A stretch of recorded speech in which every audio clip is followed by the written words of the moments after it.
தடம் 360 நேயர்களுக்கு இந்நேரத்து வணக்கங்கள். இன்று நம்மோடு கலந்துரையாடுவதற்கு யாகவன் இருக்கிறார். வணக்கம் யாகவன். வணக்கம். நிச்சயமாக நம்ம நிறைய விஷயங்களை தொடர்ந்தும் கலந்துரையாடிட்டு வருகிறோம். அந்த வரிசையில் சல்லியர்கள் திரைப்படத்தை பற்றி பேசலை அப்படின்னு சொன்னால் அது சரியாக இருக்காது. உண்மையாக ஏன் இதுவரை நாளும் பேசலை அப்படின்னு சொன்னால், அந்த ஓடிடி ப்ளஸ் அந்த ஓடிடி தளத்துக்குள்ளே போகவே முடியலை, அவ்வளவு டிராஃபிக் ஜாம். கண்டிப்பாக. ஆக்சுவலாக அந்த படத்தை திரையரங்கில் கொண்டு வரதுக்காக நிறைய முயற்சிகள் பண்ணாங்க. அதுக்கு ஒரு சென்சார் போர்டு யூஏ சர்டிஃபிகேட் கொடுத்தது கூட அப்புறம் கூட இங்கே திரையரங்க உரிமையாளர்கள் பெருசாக அந்த படத்துக்கு தியேட்டர் கொடுக்கல. அந்த படத்தை ஒரு கொண்டு போய் சேர்க்கணும் அப்படிங்கிறதுக்காக தான் தயாரிப்பாளர் நிறைய முயற்சிகள் பண்ணாங்க. ஆனால் திரையரங்கில் இங்கே ரிலீஸ் பண்ண முடியல, ஏன்னா தியேட்டர் கொடுக்கல. ஒரு வட மாநிலத்திலேருந்து தமிழ்நாட்டில் நிறைய தியேட்டர்களை அவங்க கையில் வச்சுருக்கிற ஒரு நிறுவனம் என்ன பண்ணியிருக்காங்கன்னா, அவங்க கண்ட்ரோலில் ஒரு 600 திரையரங்குகள் இருக்குது. அதில் ஒன்று கூட இந்த படத்துக்கு கொடுக்கப்படலை. ஸோ மற்ற திரையரங்க உரிமையாளர் சங்கம் இருக்குல்ல, அதில் அவங்க சொல்லும்போது என்ன சொன்னாங்கன்னா, படம் ரிலீஸ் ஆகிறதுக்கு ஒரு நாள் 2 நாளைக்கு முன்னாடி தான் திரையரங்கம் வேணும் அப்படிங்கிற மாதிரியான விஷயங்களே அவங்க கொண்டு வந்தாங்க. அதுக்கு முன்னாடி ஒரு வாரத்துக்கு முன்னாடியே அவங்க தியேட்டர் கேட்டிருந்தாங்கன்னா கொடுக்குறதுக்கான வாய்ப்புகள் இருந்திருக்கும். இதனால தான் அது கொடுக்க முடியல அப்படின்னு சொல்லி சொன்னாங்க. ஸோ பெரிய திரையரங்குகள் நிறையா கிடைக்காதனால இவங்க திரையரங்கில் ரிலீஸ் பண்ணாமல் வெளிநாடுகளில் மட்டுமே கொண்டு போய் திரையரங்கில் ரிலீஸ் பண்ணிவிட்டு இங்கே இந்த ஓடிடி தளத்தில் ரிலீஸ் பண்ணாங்க. இங்கே இந்த படத்துக்கு அப்படின்னு பார்த்தீங்கன்னா, வெளிநாட்டில் கிடைச்ச வரவேற்பை பார்த்துட்டு அங்கே இருக்க மக்களாக இருக்கட்டும், இங்கே இருக்கிற மக்களாக இருக்கட்டும், அந்த ஓடிடியில் அதை பார்த்தே ஆகணும் அப்படிங்கிற ஒரு குறிக்கோளோட ஒரே நாளில் கிட்டத்தட்ட ஒரு 35,000 பேருக்கு மேலே அந்த தளத்துக்கு சந்தா ஒரு வருஷ சந்தா தான் ஆப்ஷனே இருந்தது. அதான் ஒரே நாள் 35,000 பேர் சந்தா கட்டியிருக்காங்க அந்த ஓடிடி தளத்துக்கு. கட்டிட்டு அந்த படத்தை பார்த்துருக்காங்க. ஸோ அந்த மறுநாள்லாம் அந்த படத்தை பார்க்க முடியல. பார்க்கலாம், அந்த ஓடிடி தளத்தில் போய் பார்க்கலாம் அப்படின்னா ஒரு டிராஃபிக் ஜாம் ஆகிடுச்சின்னு வச்சுக்கலாமே, அந்த மாதிரி அதை பார்க்க முடியாத அளவுக்கு அது ஒரு ஹேங்கார அளவுக்கு ஒரு விஷயமா இருந்துச்சு. பார்க்க முடியல. நீங்கள் சொல்லுங்கள், நீங்கள் எப்போ பார்த்தீங்க? உடனே அன்னைக்கே பார்த்துட்டீங்களா? இல்லை, நான் எனக்கும் அதே நிலைமை தான். அதாவது 2 நாள் கழித்து தான் பார்க்கக்கூடியதாக இருந்தது. அவ்வளோ உள்ளே பார்க்க முடியலை, உள்ள லோட் ஆக்கல. இந்த மாதிரியான ஒரு மிகப்பெரிய அளவு ஒரு பேராதரவை தமிழ் இனம் அந்த திரைப்படத்துக்கு கொடுத்துருக்கு அப்படின்னு சொன்னால், கண்டிப்பாக அந்த திரைப்படத்துக்கு பின்னால் இருக்கிற வரலாறு, அந்த திரைப்படத்தினுடைய கதை, அந்த கதை சொல்லுகின்ற வழிகள், இப்படின்னு சொல்லி நிறைய விஷயத்த பார்க்கக்கூடியதாக இருந்தது.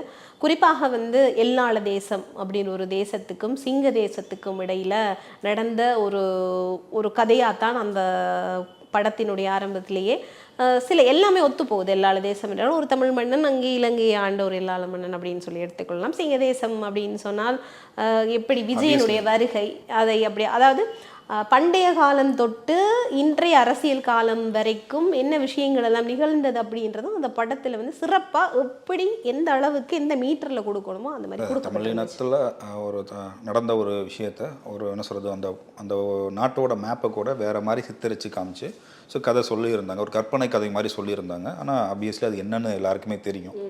ஸோ எதுக்காக இவ்வளோ டிராஃபிக் ஜாம் ஆச்சு அப்படின்னா, அந்த கதைக்குள்ளே என்ன இருக்குது, என்ன உண்மைத்தன்மை இருக்குங்கிறது புரிஞ்சு தான் இந்த மாதிரியான ஒரு நிகழ்வு நடந்துச்சு. நீங்கள் அந்த படம் பார்த்துட்டீங்க, உங்களுக்கு எவ்வளோ பிடிச்சிருந்தது அந்த படம்?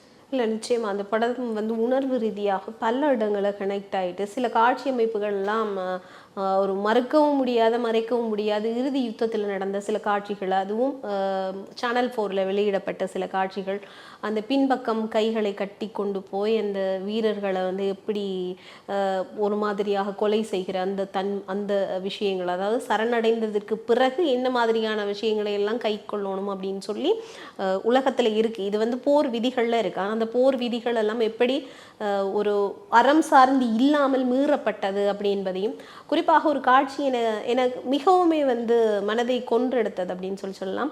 அந்த ஒரு வீரர் தான் சுடப்பட போகிறார் அப்படின்றது தெரிஞ்சும் பின் கைகளுக்குள்ள மண்ணை அப்படியே இறுக்கமாக, அந்த தாய் நிலத்தினுடைய தாய் மண்ணை இறுக்கமாக பற்றி கொள்றாரு.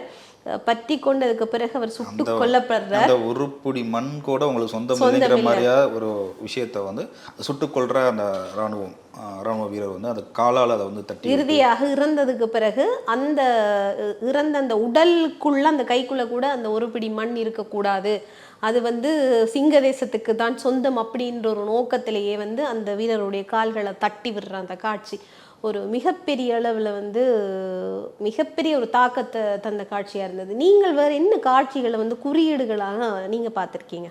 சார் குறியீடுகளாக நிறைய இருந்தது. நான் அதில் வந்து எனக்கு ரொம்ப பிடிச்ச ஒரு விஷயம் அப்படின்னா, ஆக்சுவலாக அது வந்து ஒரு ஒரு புத்தகத்தை தழுவி தான் அந்த படத்தை எடுத்திருக்காங்க.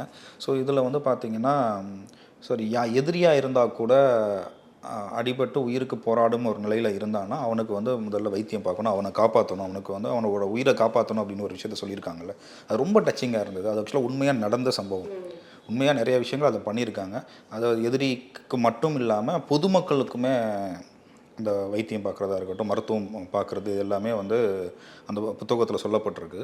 ஸோ நம்ம காட்சிகளாகவும் நிறைய விஷயங்களை பண்ணியிருந்தாங்க. இதில் என்னென்னா, அவங்களுக்கு இப்போ அந்த படத்தை பண்ண டேரக்டராக இருக்கட்டும், அந்த குழுவாக இருக்கட்டும், நேரடியாக அந்த களத்தில் இருந்து பார்த்தவங்க கிடையாது. சில குறைபாடுகளை வந்து வெளியில் இல்லை, நம்ம அந்த குறைபாடுகள் அப்படின்றத ஏதோ ஒன்றை அடுத்த கட்டத்துக்கு இதை சரி செய்யணும்ன்ற நம்ம பேசுறதுக்கு முன்னே முக்கியமாக இன்னொரு விஷயத்த சொல்லி ஆகணும். யாகவன் என்ன சொன்னால், சமரும் மருத்துவமும் அப்படின்னு சொல்லப்படுகின்ற ஒரு புத்தகம் தான். அந்த புத்தகம் போராளி, அது களமுனை போராளியாக இருந்த அந்த போராளியால் எழுதப்பட்ட புத்தகம். அந்த பேரு கூட மருத்துவ போராளிகளுக்கான இன்னொரு பேர் அப்படின்னு சொல்லி முன்னாடிலே வந்து அது சம்பந்தமான ஒரு தெளிவுபடுத்தலை வந்து இயக்குனர் கிட்டு அவர்கள் வந்து தெரிவித்திருந்தார். இந்த இடத்துல நிறைய விஷயங்கள் அங்கே காட்டப்படுது. அந்த புத்தகத்தை படிக்கிற போது ஒரு பாம்பு கடிக்கிறது. அந்த பாம்பு கடியிலிருந்து எப்படி ஒரு வேவெடுக்க செல்லுகிற ஒரு போராளியை எப்படி இந்த மருத்துவ போராளி காப்பாற்றுகிறார் தத்துரூபமாக. இதெல்லாம் கதைகள் அல்ல, இதெல்லாம் நிஜமாக நடந்த விஷயம். எப்படி மக்களுக்கு உதவி செய்ய முடியவில்லை என்று அந்த மருத்துவ போராளி இது பண்ணுற, சில நேரத்தில் நடக்கிற காயங்களால் தங்களால் வைத்தியம் செய்ய முடிஞ்சாலும் கூட சில தழும்புகள் எல்லாம் மக்களுக்கு வந்துடுது, போராளிகளுக்கு வருது. இதை எங்களால் சரி செய்ய முடியவில்லை, இதை சரி செய்யணும் அப்படின்ற மாதிரியான நிறைய விஷயங்கள் எல்லாம் அந்த புத்தகத்தில் பதிவு செய்யப்பட்டிருக்கு. அந்த புத்தகத்தினுடைய சில வரிகளை நான் படிக்கிறேன், நீங்கள் கேளுங்க. அவ்வளோ அழகு தமிழில் அந்த வரிகள் ஆரம்பிக்குது. அருகில் இருப்பவற்றையே அவதானிக்க முடியாத அந்தகார இருள், அதற்கு வலு சேர்ப்பதற்காக வானத்து நட்சத்திரங்கள் ஒளிர்வதை தடை விதிக்கும் அளவுக்கு மழைமேகங்கள், அவை தெளிக்கும் நன்னீர் துளிகள் உடலை குளிர்விக்கும் நேரம், தங்கள் பாதம் பதியும் அன்றி மூச்சு விடும் ஓசையோ அவர்கள் செவில்களிலே சேரக்கூடாத அவதானத்துடன் அந்த படை அணி நகர்ந்து போகிறது. இப்படி நகர்ந்து போகிற அந்த படை அணியைத்தான் வந்து ஒருவரை வந்து பாம்பு தீண்டி விடுகிறது. அப்போ அந்த தீண்டி விடுற அந்த தருணத்தில் எப்படி அவரை சேவ் பண்ணுறாங்க, இது பிரச்சனைக்குரிய ஒரு தீண்டல் தானா அல்லது சாதாரண பாம்பு தானா அப்படின்னு சொல்லி எல்லாம் அதை எப்படி மருத்துவ ரீதியில் கண்டுபிடிக்க முடியும், இந்த மாதிரியான விஷயங்களெல்லாம் நிறைய அந்த புத்தகத்தில் இருந்தது. இப்படி அந்த தூயவனுடைய அந்த மருத்துவ குறிப்புகள் அப்படின்னு சொல்லலாம். போர்க்களத்தில் மருத்துவங்கள் எப்படியெல்லாம் செய்யப்பட்டிருக்கிறது, எப்படியெல்லாம் செய்யப்பட்டது அப்படின்றதையும் இந்த புத்தகத்தில் நம்ம படித்து தெரிஞ்சுக்கொள்ளலாம். நம்ம இந்த திரைப்படத்துக்கு வந்தோம்னு சொன்னால், பங்கர் காட்சி, நீங்கள் அந்த பங்கர் காட்சியில் என்ன மாதிரியான விஷயங்களை எல்லாம் பார்த்தீங்க? இந்த பங்கர் தொடர்பில் வேறு ஏதாவது தகவல்கள் உங்களுக்கு தெரியுமா? இல்லை, பங்கர் ஆக்சுவலாக வந்து மருத்துவத்துக்காக நிறையா பங்கர்கள், அதாவது மருத்துவ பங்கர்கள்னு சொல்லிட்டு நிறையா பண்ணிகிட்டு இருந்தாங்க. ஸோ அதுக்கு எல்லாமே, அதாவது அந்த பங்கருக்குள்ளே ஒரு மருத்துவமனையில் தேவையானது, அவசர சிகிச்சைக்கு தேவையான அனைத்துமே, ஒரு வந்து ஐசியூன்னு சொல்லுவாங்கள்ல, அதுக்கு தேவையான அனைத்துமே அந்த பங்கருக்குள்ளே இருக்கும். அங்கே இருந்து இன்னொரு இடத்துக்கு ஷிஃப்ட் பண்ண வேண்டிய அவசியம் இருக்காது. ஒருத்தர் உயிரை காப்பாற்றி அவரை சேவ் பண்ணுறதுக்கான எல்லா விஷயங்களுமே அங்கே உள்ளே இருக்கும் அப்படிங்கிற மாதிரி நம்ம கேள்விப்பட்டிருக்கோம். நிச்சயமாக. அதாவது பொதுவாகவே வந்து இந்த பதுங்கு குழிகள் அப்படின்னு சொல்லுவாங்க தமிழில், அந்த பங்கர் அப்படின்னு சொல்லுவாங்க. ஒவ்வொரு யாழ்ப்பாணத்தில் இருக்கட்டும், இப்போ யாழ்ப்பாணத்திலிருந்து 96க்கு பிறகு யாழ்ப்பாணத்தில் இந்த பங்கர்கள் தேவைப்படையில், ஆனால் எல்லோருமே வந்து ஒவ்வொரு வீட்டுக்கும் ஒரு பதுங்கு குழி கண்டிப்பாக இருக்கும். ஷெல்லடிகளை இப்போ அதிலேருந்து தங்களை பாதுகாத்து கொள்றதுக்கும் அல்லது வேற குண்டுவீச்சுகள்ல இருந்து பாதுகாத்து கொள்றதுக்கும் மக்கள் ஒவ்வொரு வீடுகள்லையும் பங்கர் தோண்டி வச்சிருக்காங்க. இது பாதுகாப்புக்கான. ஆனால் இந்த பங்கர் பார்த்தோம் அப்படின்னு சொன்னால், இந்த பங்கர் வந்து முழுவதுமாக மருத்துவ சேவைக்கான பங்கர்களாக இருந்தது. அது ஒரு முழு மருத்துவமனையே தன்னகத்தை கொண்டிருக்குமா அந்த பங்கர்கள் அப்படின்னு சொல்ற வரலாறுகளை. இந்த காட்சிக்கு வந்து ஒரு சுவாரஸ்யமாக இருக்கணும், அது சுவாரஸ்யம் கூட்டுறதுக்காக சில விஷயங்கள் இதில் பண்ணியிருந்தாங்க. இங்கே இருந்து காப்பாற்றுறதுக்கு இன்னொரு இடத்துக்கு கூட்டிகிட்டு போகணும், மருத்துவமனைக்கு கூட்டிகிட்டு போகணும், அந்த மாதிரியான காட்சி அமைப்புகள் பண்ணியிருந்தாங்க. ஆனால் ரியலாக வந்து அது தேவைப்படாதீங்க, அது எல்லாமே இங்கே உள்ளே இருக்கும் அப்படிங்கிற மாதிரி தான் நம்ம கேள்விப்பட்ட வரைக்கும். நான் அதை தான் உங்ககிட்ட சொல்ல வந்தேன் சார். மிகைப்படுத்துதல்னு ஒரு சில விஷயங்கள் இருக்குது. இப்போ இந்த உடைகளாக இருக்கட்டும், அவங்க யாரை சொல்ல வர்றாங்க அப்படின்னா அந்த உடையமைப்பாக இருக்கட்டும், ஸோ அவங்க சார் ஒரு ஆயுதம் ஏந்திய ஒரு அமைப்பு அப்படிங்கும்போது அவங்க என்ன மாதிரியான விஷயங்களை பயன்படுத்தினாங்க, அதை எப்படி அந்த யுத்த காலத்தில் அவங்களோட நடவடிக்கைகள்லாம் எப்படி இருக்கும், இதெல்லாம் இன்னும் கொஞ்சம் ஆராய்ச்சி பண்ணி, அதாவது ஆராய்ந்து பண்ணி அந்த படத்தை காட்சி அமைச்சிருக்கலாம் அப்படிங்கிறது என்னோட கருத்து. நிச்சயமாக. அதாவது ஒரு ஆங்கில படங்களை பார்க்கிற பொழுது சொல்லுவார்கள், அந்த ஆங்கில படம் எடுக்கிறவர்கள் அந்த குறித்த அந்த படையணியிடமிருந்து சென்று பயிற்சி எடுத்து அதுக்கு பிறகு அந்த பயிற்சி நுட்பங்கள் எல்லாம் கற்று அதுக்கு பிறகு தான் வந்து அந்த திரைப்படங்களே கொண்டு வராங்க. அது ஹாலிவுட்ல அந்த மாதிரி பண்ணியிருப்பாங்க. இப்போ தமிழ் சினிமாவில் கூட படம் ராணுவம் சார்ந்த படங்கள் எடுக்கிறாங்க அப்படின்னா அந்த ராணுவத்தில் என்ன மாதிரியான நடவடிக்கைகள் இருக்கும், எப்படிலாம் செயல்படுவாங்க, திட்டமிடுதல் எப்படி இருக்கும், எல்லாமே அங்கே கூட இருந்து சில விஷயங்களை கற்றுக்கிட்டு அந்த படத்தை எடுக்கிறது நம்ம சமீபத்தில் பார்த்தோம். ஸோ நான் இந்த விஷயமே அப்படின்னா இதை போய் நேராக இருந்து கற்றுக்க முடியாது, அந்த களம் இப்போ இல்லை. இருந்தாலும் அந்த களத்தில் பயணித்தவங்க இருக்காங்கல்ல, அவங்களுக்கு கூட தொடர்புகள் இருந்திருக்கலாம், அவங்கக்கிட்ட கேட்டு தெரிஞ்சுக்கிட்டு இன்னும் சில விஷயங்களை வந்து தெளிவாக அவர் பண்ணியிருக்கலாமோ அப்படிங்கிறது தான் என்னோட கருத்தாக இருந்தது. அதையும் தாண்டி இன்னொரு விஷயம் என்னென்னா, அந்த உணர்வு இருக்குல்ல, அந்த உணர்வை வந்து மிக சரியாக சொல்கிற இடத்துல கடத்தியிருக்காங்க, பதிவு பண்ணியிருக்காங்க அப்படிங்கிறது தான் என்னோட கருத்து. இதில் வந்து ஒரு அந்த டயலாக்ஸ்லாம் இருக்குல்ல, வசனங்கள் சொல்லுங்க, உங்களுக்கு இதில் வந்து மனத்தை ரொம்பவே குடைஞ்ச டயலாக் அப்படின்னா என்ன? அதாவது ஒரு காதல் காட்சி தான் அது. ஒரு 2 காதலர்கள் பேசிகிட்டு இருக்கும்போது, இந்த இடத்துல அந்த சிங்க தேசத்து இராணுவ வீரன் வந்துட்டானா நீ என்ன பண்ணுவ அப்படின்னா, வரமாட்டான் அப்படின்னு சொல்லி இந்த காதலி சொல்கிற மாதிரி இருக்கும். திரும்ப திரும்ப அந்த காதலன் கேட்குற மாதிரி இருக்கும். இல்லை வந்துட்டான் அப்படின்னா என்னை கொன்னுட்டானா என்ன பண்ணுவ அப்படின்னா, அதெல்லாம் வரமாட்டான்னு சொல்லி திரும்ப திரும்ப சொல்லிகிட்டே இருப்பாங்க. ஏன் அந்த மாதிரி நீ சொல்கிற அப்படின்னா, அந்த உயிருங்கிறது வந்து மண்ணுக்காக போனால் தான் அந்த உயிருக்கு மதிப்பு. ஒரு பொண்ணை பார்க்க வந்ததுக்காகலாம் போகக்கூடாது. இந்த உயிர் மண்ணுக்காக போச்சுன்னா பரவாயில்ல அப்படிங்கிற மாதிரியான ஒரு வசனம் இருக்கும். அதெல்லாம் கேட்கும்போது உண்மையிலுமே அந்த மண்ணை எவ்வளோ நேசிச்சிருப்பாங்க, எல்லாம் ஒரு சொல்கிறது ஒரு உண்மையாக சொல்கிற மாதிரி இருந்துச்சு. நிச்சயமா. அதாவது அந்த பாடல்கள் கூட நம்ம அந்த காட்சி அமைப்புகள் கூட பார்த்தோம்னு சொன்னால் நிறைய இடங்கள்ல வந்து அவங்கெல்லாம் மண்ணைத்தான் அள்ளி தாய் மண்ணை அள்ளி அவங்க முகங்களில் பூசிக்கொள்கிற மாதிரியான ஒரு ரம்மியமான ஒரு, அதாவது போர்க்களத்திலும் நாம் காதலித்தோம், அந்த காதல் அப்படின்றது எல்லா இடத்துலையும் இருந்து எப்படி மண்ணை அதாவது எப்படி காதல் இருந்ததோ அதை விட ஆழமாக வந்து மண்ணை நேசித்தோம் அப்படின்ற ஒரு விஷயம்லாம் இருந்தது. எனக்கு ரொம்பவே பிடிச்ச ஒரு டயலாக் என்ன அப்படின்னு சொன்னால், அவருக்கு ஒரு அந்த மருத்துவர் வந்து அந்த நந்தினி அப்படின்னு சொன்ன அந்த கதாபாத்திரத்தை வந்து ஒரு கேள்வி கேட்பார். நந்தினி, உங்களுக்கு கடவுள் நம்பிக்கை இருக்கான்னு. நான் தலைவரை நம்புறேன் அப்படி அந்த வார்த்தை அப்படியே கேட்கும்போது அப்படியே கூஸ் பம்ப்ஸ் வந்துச்சு. இப்படி நிறைய காட்சிகள், நிறைய வசனங்கள்லாம் வந்து மிகவும் ஆழமாக ஒரு ஈழத்தினுடைய ஒரு உணர்வை அப்படியே சுட்டி காட்டுச்சுன்னு சொல்லலாம். ஒரு சுதந்திரம் அப்படின்டா என்ன அப்படின்னு ஒரு வசனம் ஒன்று வரும். அதெல்லாம் உண்மையிலுமே சொல்லப்போனால் கிட்டுக்கு வந்து நாங்கள் கை தட்டு கொடுத்தே தான். இப்போ இந்த ஜென்ரேஷனில் இருக்கவங்க பார்த்தா சில வசனங்களை வந்து கிரிஞ்சின்னு கூட சொல்லுவாங்க. அதை தாண்டி அது உணர்வை கடத்துறதுக்காக ஒரு விஷயத்தை அவர் பண்ணியிருந்தார். ஒரு வயதானவர் வந்து அதாவது ஒன்றா அது ரத்தம் கொடுக்குற ஒரு முகாம், ரத்தம் சேகரிக்கிற ஒரு முகாம் நடத்துகிற மாதிரியான ஒரு காட்சி அமைப்பு. அந்த இடத்துல ஒரு வயதானவர் வந்து அங்கே உட்காந்துருக்காரு. உங்களுக்கிட்டலாம் அந்த ரத்தம் எடுக்க மாட்டாங்களே, நீங்கள் ஏன் இங்கே வந்திருக்கீங்க அப்படின்னு கேட்கும்போது, அது எனக்கு தெரியும், என்கிட்ட வந்து ரத்தம் எடுக்க மாட்டாங்கன்னா, இந்த பிள்ளைகளுக்கு என் உடம்புல இருக்க ஏதாவது வந்து பயன்படாதா, நான் எதையாவது கொடுக்க மாட்டேனான்னு ஒரு ஆசையில் தான் வந்திருக்கேன், என்கிட்ட வந்து ஏதாவது எடுத்துக்க முடியும்னா எடுத்துக்க சொல்லுன்னு சொல்லி ஒரு விஷயத்த சொல்லுவார். ஸோ அதெல்லாம் ரொம்ப கனதியான வசனங்கள். அது நம்ம என்ன சொல்கிறது, ஒரு ஆழ்ந்து கவனித்தோம்னா ரொம்ப கனமாக இருக்கும். அதே மாதிரி அந்த மருத்துவராக என்ன சொல்கிறது, அந்த படத்தில் வாழ்ந்தாங்கன்னு தான் சொல்லணும், அது மாதிரி தான் இருந்தது. ஸோ அவங்களோட ஒரு ஃப்ளாஷ்பேக்னு ஒரு விஷயத்த சொல்கிறாங்க. அவங்க யாரால் பாதிக்கப்பட்டாங்க, யாரால் அந்த குடும்பத்தையே இழந்தாங்களோ அந்த மாதிரி ஒரு என்ன சொல்கிறது, ஒரு இராணுவம், அதாவது அந்த சிங்க தேசத்தோட இராணுவத்தோட அட்டுழியத்தில் தான் குடும்பமே அழிஞ்சிருக்கும்.